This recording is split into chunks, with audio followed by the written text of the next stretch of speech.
I transmigrated and became the villainous male side character. Serafina was just persuading Kalen to go to jail in my place, promising to marry him after he got out. That night, I carried my bicycle to the police station and turned myself in. No kidding, don't drag me into your legally illiterate nonsense. Seriously, girl, your thinking is dangerous. Do you really want to go to jail that badly? When I woke up, I heard a man and a woman talking outside the door. As long as you take the fall for Ethan and serve 5 years, I'll marry you. A flood of memories surged into my head, and I realized I had transmigrated into a melodramatic Hansford-filled romance novel as the villainous supporting male character. I'm Ethan, your typical rich, handsome, elite guy, childhood friends with the female lead Serafina. I was her dream guy. One night, after getting drunk, I accidentally hit someone with my car. To help me, Serafina had the male lead Kalen take the blame and serve a 5-year sentence. As a trade, she promised to marry him once he was released. But 5 years later, the only thing waiting for her was a pile of bones. Grief-stricken, Serafina finally realized the one she truly loved was Kalen. Later, at an event, she unexpectedly encountered a man who looked about 70% like Kalen. And that's when she found out Kalen had faked his death to escape her. Shocked and furious, Serafina also felt a surge of joy she couldn't bring herself to admit. The two reunited and rekindled their twisted, entangled love story full of unresolved emotions. As for me, I was nothing more than a plot device, a metaphorical stepping stone for their love story. After causing all kinds of chaos, I was finally exposed by the now awakened female lead and met a miserable end. I was the ultimate tragic clown. Chapter 1. I jumped out of bed, went to the door, and peered outside. The two of them were standing there, he tall, she slim. Kalen's eyes were red. He gave Serafina a bitter smile and said, "This is what you want. Fine, I'll do it." My heart skipped a beat. Bro, don't agree to this. That's a crime. Obstruction of justice. At that moment, Serafina seemed to sense something. She turned and looked back, her face full of concern. "Ethan, why are you up? You're still recovering. Go lie down and rest."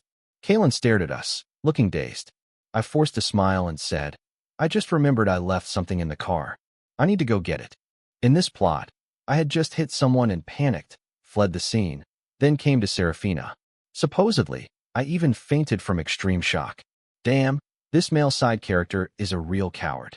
Serafina hesitated for a moment. "What is it?" "I'll have someone fetch it. It's something really important," I said with difficulty. "I'd feel better getting it myself." Serafina assumed I was worried about leaving behind evidence and finally nodded in agreement. I rushed out the door, jumped on my bike, and raced to the nearest police station. 2 officers were on duty. Seeing how frantic I looked, they asked, "Is there something wrong?" Panting, I said, I want to turn myself in." Their expressions turned serious instantly. I quickly explained everything. I had half a beer earlier, then drove and hit someone. I panicked and ran. Then I remembered it's illegal, so I hurried back. I called an ambulance on the way. I don't know how the person's doing now. You should go check quickly. Like spilling beans from a bamboo tube, I confessed everything honestly. I even rolled up my sleeve and showed my arm. "All right, you'd better draw my blood and do an alcohol test right away." The 2 officers looked at each other, speechless. This level of self-reporting might just set a record in the history of turning yourself in. But they were quick to act, securing me and dispatching officers to the scene. I finally collapsed into a chair with a sigh of relief. Phew, hope it's not too late. Just then, Serafina called. "Ethan, what's taking you so long? Did something happen?" I coughed and said, "I've thought about it a lot. In the end, this was my fault, so I turned myself in." "What?" Serafina cried out in disbelief. "I'm at the police station now, can't talk," I said vaguely and hung up without hesitation. At this point in the original story, Ethan had just returned to the country and was shocked to find that Serafina, who had always chased after him, now had a man named Kalen by her side, and she seemed to care about him a lot. Jealous, Ethan splashed some liquor on his clothes, pretending to be drunk, and used that as an excuse to test Serafina's reaction. To make it more convincing, he even drank a bit, though not enough for a DUI. More importantly, the person he hit wasn't seriously injured, just a bit of scraped skin. When Ethan first realized he'd hit someone, he panicked, but didn't flee immediately. He got out to check and saw the person already had a broken bone. The bump he gave barely made a difference. That's when Ethan had an idea. He promised the guy compensation and asked him to help stage a scene. He deliberately set a trap, wanting Serafina to be the one to send Kalen to prison. That way, Kalen would be tainted with a permanent criminal record and their relationship would be destroyed. 2 birds, 1 stone. Ethan was confident that within those 5 years, he could make Serafina forget about Kalen and fall back in love with him. When I came earlier, I had already talked things through with the person who got hit. The money will still be paid, but we must tell the truth. Chapter 2. By now, he should have already been taken to the hospital for a full checkup. Of course, the same hospital where he was previously treated for a broken bone. Serafina also rushed over as fast as she could. After all, she was a spoiled rich girl. Serafina managed to dismiss the officer watching over me and got a chance to speak to me alone. "Ethan, you were too impulsive," she said, clearly flustered. "Your health wasn't good to begin with. Now that you've stirred up trouble, what about your surgery?" "Surgery? What surgery?" I froze for a second and then it hit me. Holy crap, how could I have forgotten? Before sending Kalen to prison, Serafina even forcibly harvested one of his kidneys to transplant into me because of my kidney failure. And that so-called kidney failure? It was made up by Ethan himself. His goal was to manipulate Serafina into harming Kalen. That also laid the groundwork for Kalen's later fake death to escape from Serafina. Without that step, how else could you have the fall from grace then grovel for love arc? The plan had been running smoothly, except for one problem. I'm not the original Ethan.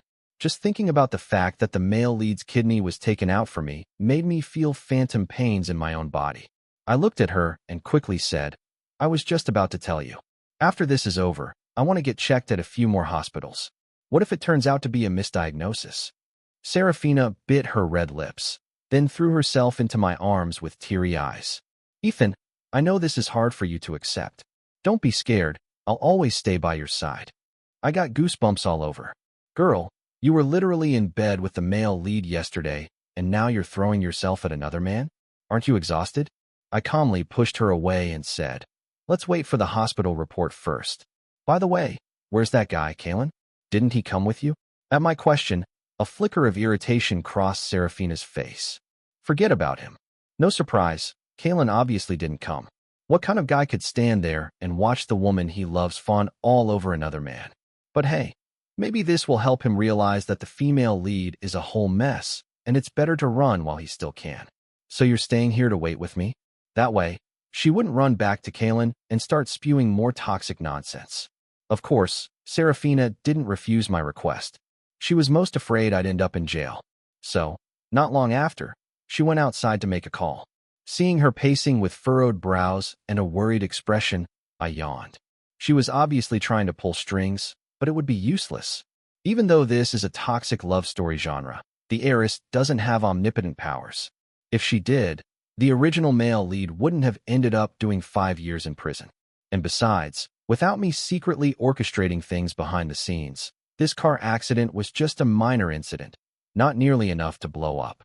Sure enough, just as I predicted, the guy went to the hospital and was diagnosed with only 2 minor bruises. The most serious injury, the fracture, was from an old wound. My blood alcohol level was also very low, nowhere near the threshold for a DUI. In the end, my license was suspended with 12 points deducted, and I paid a 2,000 yuan fine. I was very satisfied with the result. I've got more than enough money. Worst case, I just won't drive anymore. I'll hire a chauffeur. The most important thing, the male lead no longer had to go to jail in my place. Serafina seemed puzzled by the outcome. Worried she might start suspecting something, I explained a bit further. Actually, I didn't drink much that day. I just spilled some alcohol on myself. Good thing the guy wasn't seriously hurt, or things would have gotten messy. The doubt finally disappeared from Serafina's eyes. She gently leaned her head on my shoulder.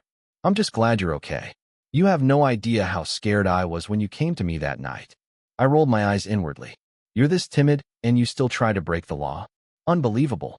Still, I had to keep up Ethan's basic persona as a sleazy rich guy, so I added, "By the way, come with me for a follow-up at the hospital." That fake medical report from before had been fabricated by Ethan. As long as we go to the hospital again, everything can be smoothly explained away. Serafina agreed immediately.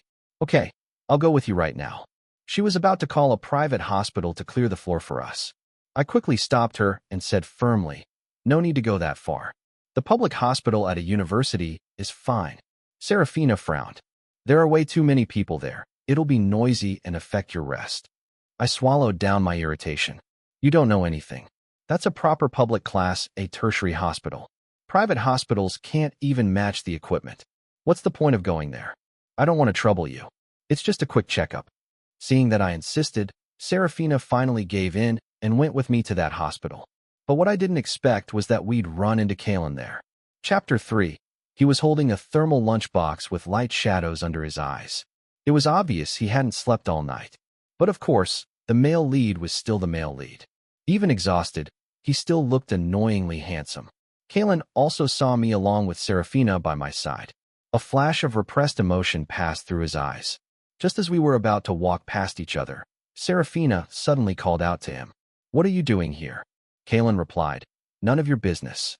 His cold tone visibly irritated Serafina, and she was about to press further when a young woman in a white lab coat suddenly walked toward us from down the hallway. "Kalen, what took you so long?"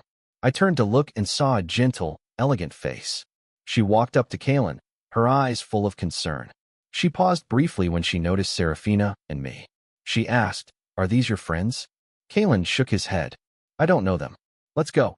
I instinctively glanced at Serafina. Oof. Her face had turned green with jealousy. She stared daggers at their backs as they walked away.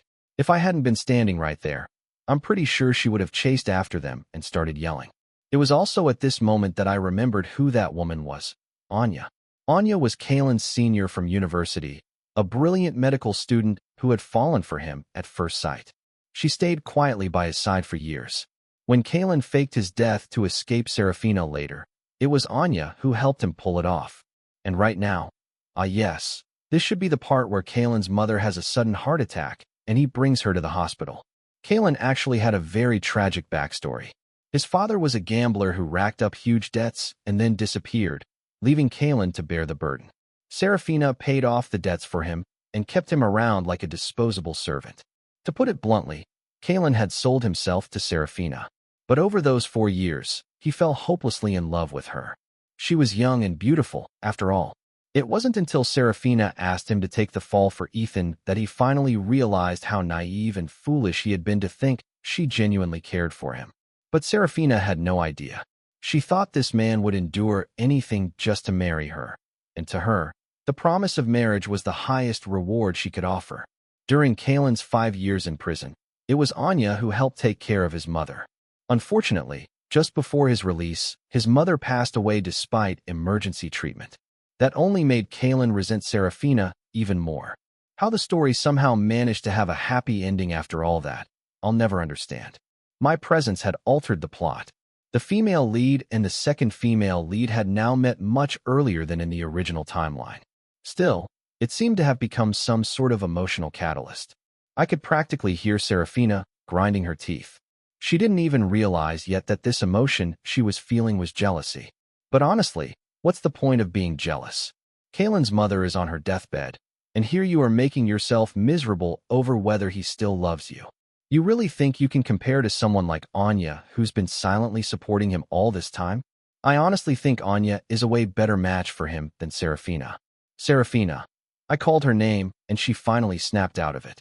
Gathering her emotions, "I'll go with you to pick up the test results," she said. Just as expected, my results came back perfectly normal. I let out a long sigh of relief. Thank God, Kalen gets to keep both kidneys. But Serafina didn't seem too happy after getting the results. She looked distracted the whole time, still hung up on Kalen. You weren't there when he needed you, and now that he's moved on, you're the one upset? I asked proactively. We didn't get a chance to ask him why he was here. Want to go check? Serafina's expression darkened. He's not that close to us. Why should we care? I seriously wanted to clap for that line. Now that's what you call saying the opposite of what you mean. He was right in front of you, and you didn't say a word. What's the point of having a mouth? Let's be real. If not for you, the male lead wouldn't have suffered so much in the first place. Maybe that scene with Anya triggered her too deeply. She didn't want to stay a second longer and quickly dragged me away. After dropping her off at home, I turned right back around and took a cab back to the hospital to find Kalen. He was visibly surprised to see me. Confirming again, "You're here to see me?" I got straight to the point. "You short on money?" A flicker of weariness instantly flashed across Kalen's face. "I got it. Just a short while ago, Serafina had tried to make him go to prison for me. He definitely saw me as one of the bad guys." I glanced at his mother, who had just fallen asleep in the hospital bed, then gestured for him to step outside. He hesitated for a moment, but followed me. "Your mom's going to need surgery, right? That costs money, not to mention the rehab afterward. It won't be cheap." I handed him a bank card and said, "This should cover it." Kalen didn't take it immediately. "What's the catch? You want me to leave Serafina?" I smiled. "Not at all. I want to hire you to work at my company." Kalen froze like he thought he'd misheard me. "You want what now?" "Chapter 4. I said. "I've seen your graduation project. It's excellent. Coincidentally, my company needs a designer. If you're willing to join, consider this money as an advance on your salary." Kalen majored in design in college. He's incredibly talented. Originally, he had the potential to shine after graduation, but he was set up by Ethan and sent to prison. 5 years later, he re-emerged with a new identity and became the CEO of a major advertising firm. When he crossed paths with Serafina again, he's a true goldmine waiting to explode. "If I don't invest now, when will I?" Kalen looked hesitant and asked again, "So you want to buy my design work?" "Wait, what? That didn't sound quite right." Kalen looked down at the bank card in my hand, then seemed to come to a decision. He took a deep breath and said, "All right, I agree. For the next year, all of my design work can be released under your name." What the? I completely forgot about that plot line. In the original story, Ethan was jealous of Kalen's talent. He had someone steal Kalen's design draft and won a prestigious design competition with it, screwing Kalen over big time. That incident actually happened just a month ago. Kalen mentioned it to Serafina once, but she thought he was just being petty and jealous. The two had a major falling out and nearly broke up. Now that I suddenly brought up this offer, no wonder Kalen misunderstood me. I quickly explained, "No, that's not it. I genuinely want to hire you. All of your designs will be credited to you. What happened at the competition, that was my fault. I apologize. I'll pay you the prize money in full compensation. If that's still not enough, I can even give you a portion of the company's shares." Come on, he's a future industry tycoon who'll be raking in money by the truckload. Starting a business with him, that's a guaranteed win for me. Kalen probably thought I was crazy, but he really needed the money right now, so he didn't ask further and agreed. Having handed him the card and locked in our partnership, I felt like I was walking on air. I hadn't just preserved my karma, I'd opened a new financial stream for myself. Most importantly, in the future, Serafina would have zero reason to seek revenge on me in the name of true love. Come on, being a rich, handsome, carefree bachelor isn't a bad gig. Life was sweet, so I called up a few friends and went out drinking to celebrate. "Hey Ethan, where's Madame Duval tonight?" one of the guys teased. "She actually let you come to a place like this alone?" I lifted my glass with a grin. "She's busy. Bringing her to a gathering like this would have killed the vibe anyway." Another guy chuckled. Plenty of guys can't even get near her, and yet you spend all your time trying to avoid her. You really don't know how to enjoy life." His tone had a hint of jealousy. I smiled. These guys are so naive. What they don't realize is her heart's actually with Kalen. And girls like her, when they're sweet to you, they're really sweet. But once they flip, they'll cut you down without blinking. Being her favorite is just a curse in disguise. At that moment, another guy came back from the restroom and sat next to me with a mysterious look on his face. "Ethan, guess who I just saw downstairs?" I asked casually. "Who?" He snickered. "Kalen." "What?" I froze. "What's he doing here?" "Take a wild guess," the guy sneered. "Obviously because Serafina dumped him. What a moron. Thought she was actually in love with him when she was just playing around. Poor dude's trying to cling to a fantasy. In her eyes, he's nothing." He handed me a cigarette and moved to light it. "Just some pretty boy gigolo, doesn't even know his place. Thought he could compete with Ethan for Serafina, please." His tone was clearly trying to curry favor with me. After all, everyone knew Serafina liked me. Whatever I said, she never contradicted me. But I felt a strange sense of unease. I pushed his hand away and stood up. "I'm going to take a look." I stepped out of the private room and walked over to the second-floor railing, looking down. I spotted Kalen immediately. This was a members-only club. The first floor was the lounge, while the private rooms were upstairs, reserved for VIPs. Kaylin was clearly in trouble. A wealthy woman in her 40s had cornered him. She looked tipsy. Come on, we've known each other for ages. Can't even share a drink now that we've run into each other? Kaylin's face was stiff with discomfort. Back when he was paying off his dad's gambling debts, he had worked here for a while. After getting together with Serafina, he naturally quit that companion gig. But now that word had gotten around that I was back and Serafina had ditched him, all those rich older women who'd been eyeing him were back on the prowl. I was just about to go downstairs when I suddenly heard a teasing voice from around the corner. Madame Duval, not going to check on him? I froze. Serafina was here too. She seemed to be attending a formal event tonight, wearing an elegant gown with flawless makeup. She exuded luxury. Standing beside her was a man, probably a business partner. Chapter 5. Serafina used to take Kaylin to events like this all the time, but tonight she was upstairs, Kaylin was downstairs. Anyone with a brain could figure out what that meant. Serafina had really dumped Kaylin. Otherwise, that man wouldn't have spoken to her with such a flippant tone. Just then, someone downstairs noticed Serafina and shouted, "Chairwoman Liu." Instantly, all eyes turned to the second floor. Kaylin also looked up in a daze. He looked at Serafina first, then spotted me. His gaze darkened. Now I was conflicted. This whole part wasn't in the original plot. According to the book, Kaylin was supposed to be in jail right now, waiting for sentencing. What was he doing here in the middle of some chaotic drama? What the hell happens next? And then Serafina suddenly spoke. Ethan, I thought I'd been hiding well. How could she spot me from up here? I told her I was staying in and resting tonight. How was I supposed to know we'd run into each other here? Before I could figure out an excuse, Serafina had already walked over. I kept a polite smile on my face and said, "A friend called me out last minute. I couldn't say no. Didn't have time to tell you. Hope you don't mind."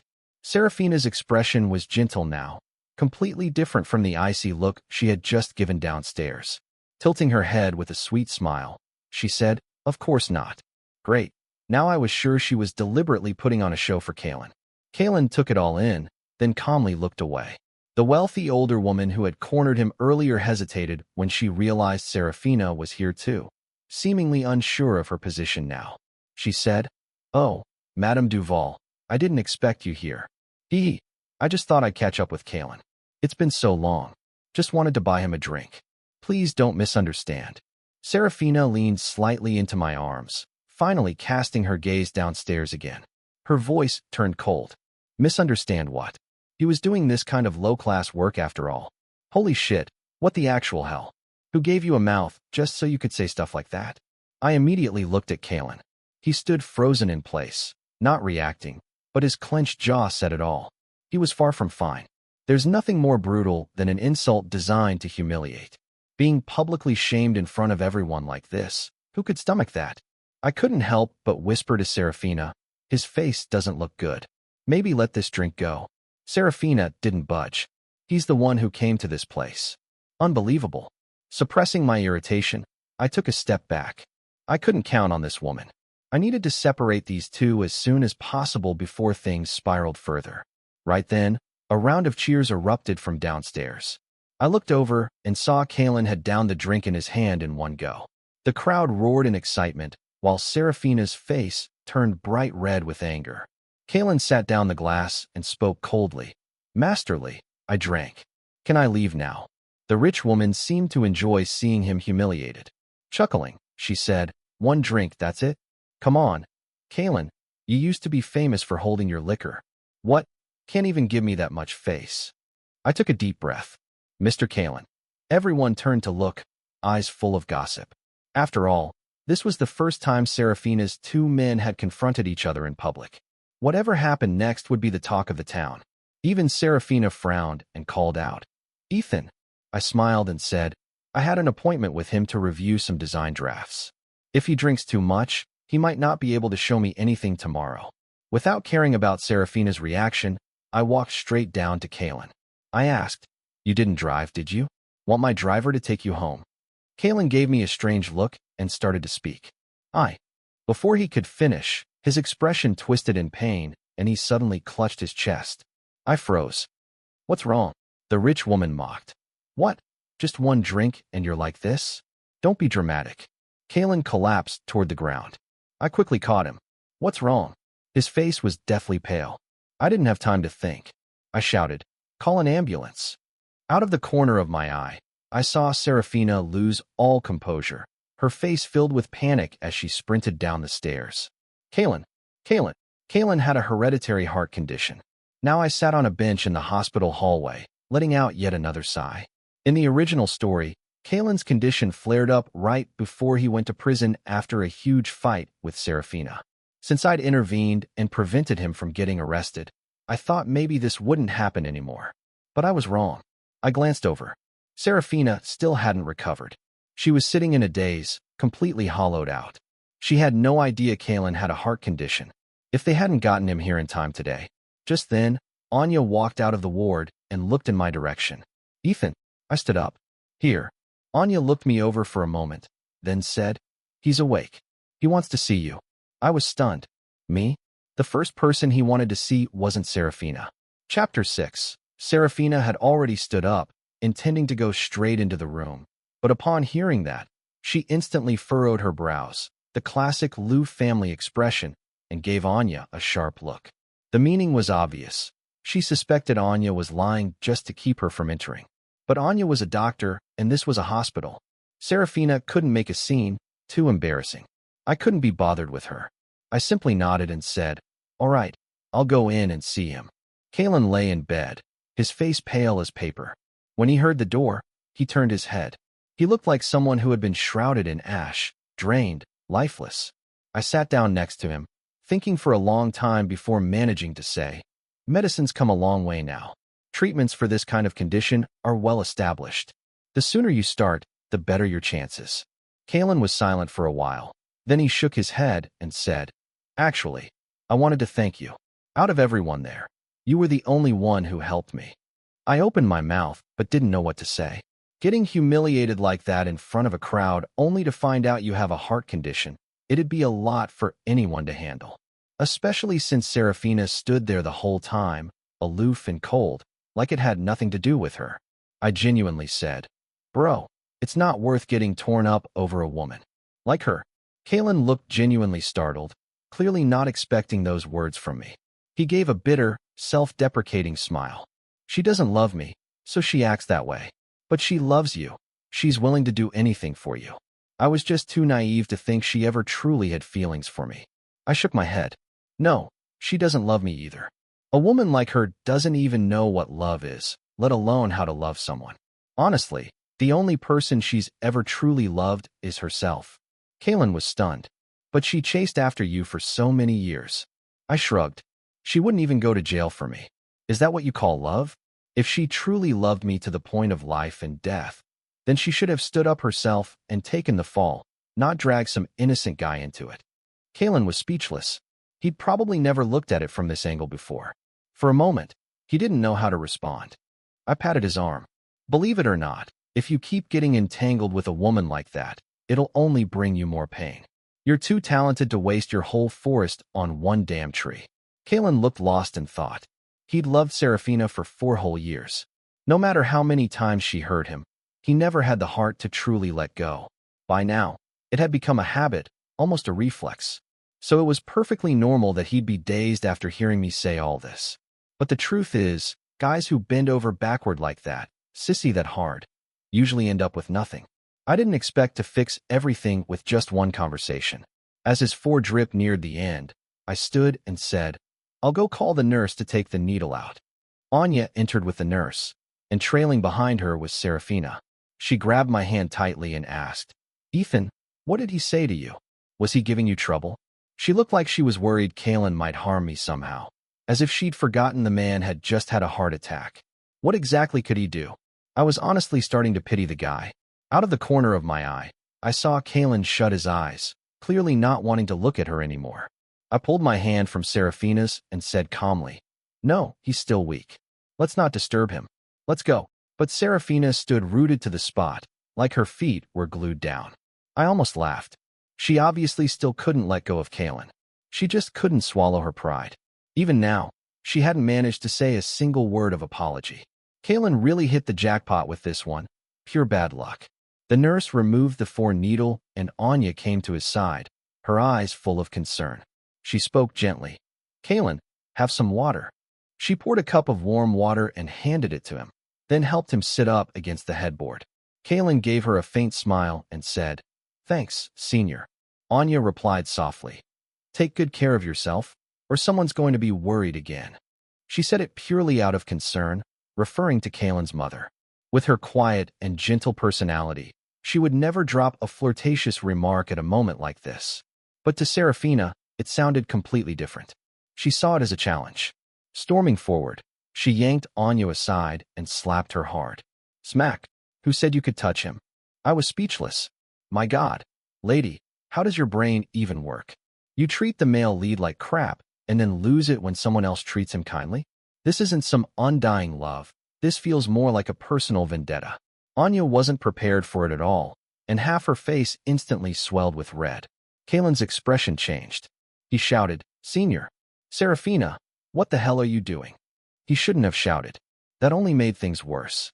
Serafina let out a cold laugh. You've been in love with her this whole time, haven't you? Kaylin nearly exploded. What kind of insane nonsense are you spouting?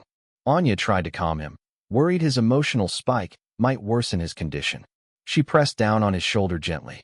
Kaylin, don't worry, I'm fine. But the red slap mark on her face was still glaringly visible. As Serafina saw their hands resting on each other, she completely snapped. So you've been sleeping with her behind my back this whole time, huh? What the? I knew melodramatic romance plots could get wild, but this was next level unhinged. For a second, I actually felt like sacrificing myself for the greater good, like cutting off my own orange buddies in despair. Kaylin was clearly furious. Serafina, watch your damn mouth.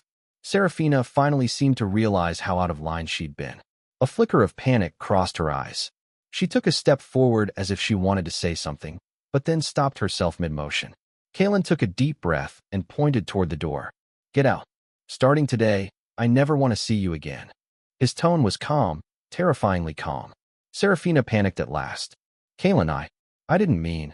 Serafina, I interrupted, taking one for the team like some tragic hero marching into hell.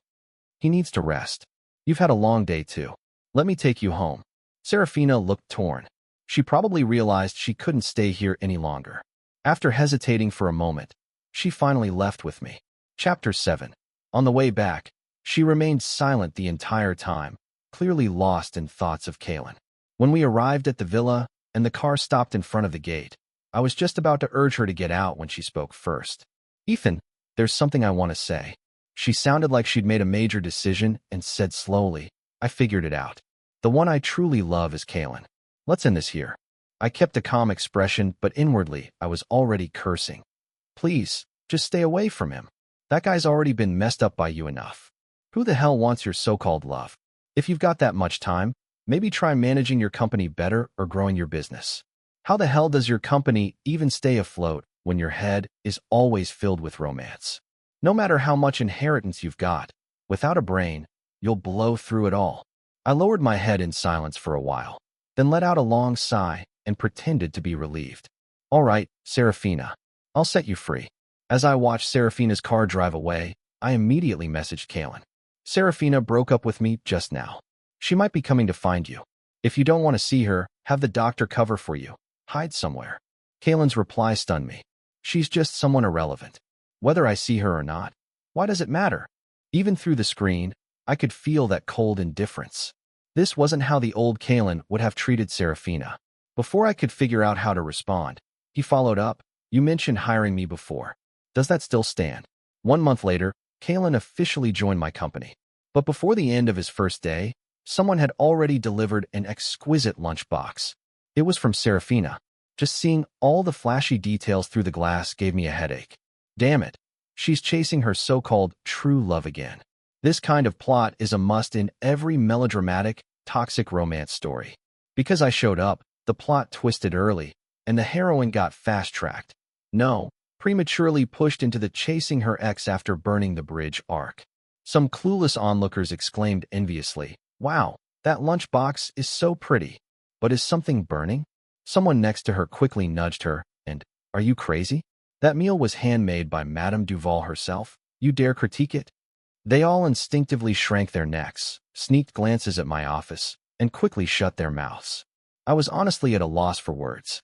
Everyone knew Serafina and I had broken up, and then she turned right around and publicly began pursuing Kalen again, without even trying to hide the fact that he now worked in my company. People who didn't know better might think she was doing it to humiliate me, but those who did know could only marvel at how completely her brain had short-circuited. I walked out of my office, and the crowd instantly stiffened and greeted me nervously, then scattered like flies back to their desks, pretending to work, ears perked to catch every juicy bit of gossip. I didn't care. I casually glanced at the lunchbox. Kalen awkwardly said, "Don't worry, Mr. Wong. I'll go get rid of it right now." I asked, "You don't want this?" Kalen nodded. He'd already given up on Serafina long ago. Naturally, he wasn't going to be moved by such a low-level tactic. I didn't bother interfering and simply said, "Then deal with it yourself." Serafina kept sending lunch every day for a whole month, but still failed to win Kalen's heart. His design projects were spectacular, boosting our company's performance dramatically. Everyone was now so busy their feet barely touched the ground. Who had time to care about some rich girl's romantic drama? Watching the numbers in my bank account climb rapidly, I was practically euphoric. See, a man's got to focus on his career. Kalen seemed inspired too. He worked overtime every day, fully immersed in his job. He completely cut off contact with Serafina, ignoring all her apologies and declarations of love. Finally, Serafina couldn't sit still anymore. That afternoon, she showed up outside our company building. And the reason I knew right away was because everyone in the company recognized her car. Just 2 months ago, she was still coming by every day to pick me up, and now she'd switched targets to chase Kalen. My colleagues all looked embarrassed on my behalf, but I was actually excited. Today's forecast predicted a heavy rainstorm. Was the heiress finally going to perform the classic love confession in the rain scene? To be honest, I love a good drama, so I joined the staff by the floor-to-ceiling windows to watch. Rain poured down in sheets, and that lone Maybach looked utterly ridiculous. Even more ridiculous was the woman who stepped out of it. Kalen was still at his desk, sketching designs. His phone screen lit up, then dimmed again. He didn't even look at it. Serafina must have only called once and then stopped. She threw away her umbrella and stood in the downpour. Whoa! The whole office gasped together. Someone finally called out to Kalen. "Kalen, looks like someone's here for you. Come look." Kalen, confused, walked over and glanced down. His brow furrowed. I asked tentatively, "You going down there?" Kalen replied, "Call the police." Chapter 8. What the hell? Kalen said with clear impatience. "She's been pestering me for ages. I ignored her, and now she's blocking the company entrance. That's crossing the line." Several co-workers nodded in agreement. Exactly. Women who are this impulsive, you really can't be with them. Who knows what reckless things she'll do next? She's throwing away her pride to beg now, but in the future, she'll demand it all back tenfold. He already said he doesn't like her anymore. Why can't she just let go? It's ridiculous. I cleared my throat and said, "She came to find you in this pouring rain. Doesn't shake you even a little?" Kalen answered coldly. "She can just take some cold medicine. It's not like she broke her leg." I silently gave him a thumbs up. Kalen then asked me, "Oh right, Anya said her mom made braised ribs today. Want to have a drink together?" Without hesitation, I said, "Let's go." So I had the driver pull the car out from the underground garage and took Kalen with me. As we drove out, we happened to pass right in front of Serafina. She saw me and saw Kalen sitting beside me. She froze, seemingly unable to comprehend why the two of us were together. But she hadn't forgotten why she was here. She quickly wiped the rain off her face and shouted toward Kalen, "I know I was wrong. Please give me another chance." I stepped on the brake and took a good look at her through the window, fully appreciating her current sorry state. Where was the old Serafina now? That haughty heiress who used to act like her word was law? I asked. "Kalen, not going to say anything?" Kalen thought for a moment, then finally rolled down the window just a crack. "We're in a hurry to get home and eat. Please don't block the way." With that, he quickly closed the window again, as if afraid the rain or something filthy might drift inside. Serafina stood frozen on the spot, like she'd turned to stone. The driver hit the gas, and the spinning tires kicked up a splash of water that soaked her head to toe. In the rearview mirror, that woman stood lost and hollow-eyed, like she had no idea how things ended up this way. I checked my phone. Kaylin just won a Best Design Award. Designer Kaylin, impressive. Shouldn't we order a few more dishes to celebrate? Kaylin chuckled. Mr. Wong, you're an honored guest. We'll definitely treat you right. After that day, Serafina disappeared for a long while. At first, people said she was sick. A cold had turned into pneumonia, and she stayed in the hospital for quite a while. Later, word got around that her company had run into serious trouble, a broken cash flow chain. She'd always had vultures circling around her, and now that she'd collapsed, they couldn't wait to pounce and stir up chaos. But in the end, she was still the protagonist. After 6 months, Serafina managed to regain control. By then, though, the Liu family was severely weakened by internal strife and began to decline rapidly. I seized the opportunity to swallow up the market share Liu Corp had lost. With Kaylin's help, our company kept growing and eventually completely outpaced the Liu family. On the day of Kaylin and Anya's wedding, I was the best man. The ceremony was grand and extravagant, full of joy and laughter. I happily ate and drank along with everyone. Just as the wedding was wrapping up, I caught sight of Serafina in the distance, behind the crowd. She looked utterly worn out, no trace left of the elegant and refined woman she used to be. I quickly looked away. Up on stage, the couple exchanged rings and vows to stay together forever. As they kissed beneath the gaze of countless guests, Serafina finally couldn't take it anymore. She turned and left in embarrassment and defeat. I raised my glass with the newlyweds. Congrats, brother. Happy marriage. Only when you find the right person does love really mean something.